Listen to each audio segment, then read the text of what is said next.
નવસારીથી સમાચાર જિલ્લામાંથી પસાર થતી અંબિકા નદીમાં જોખમી પ્રદૂષણ અને ગંદકી મુદ્દે જાહેર હિતની અરજી થઈ છે, જેમાં રજૂઆત કરવામાં આવી છે કે અંબિકા નદીના કિનારા પાસે છેલ્લા 30 વર્ષથી પ્લાસ્ટિક વેસ્ટ, સોલિડ વેસ્ટ સહિતના કચરા એકત્ર કરીને નિકાલ કરવામાં આવી રહ્યો છે, જેના લીધે આસપાસના વિસ્તારોમાં ગૌચરની જમીન ખરાબ થઈ ગઈ છે।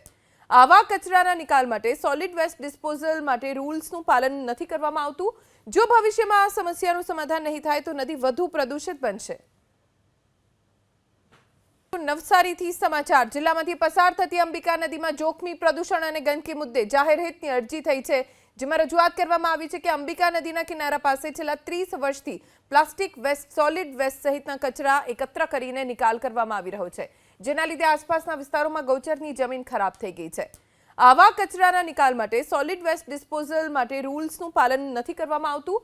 જો ભવિષ્યમાં આ સમસ્યાનું સમાધાન નહીં થાય તો નદી વધુ પ્રદૂષિત બનશે।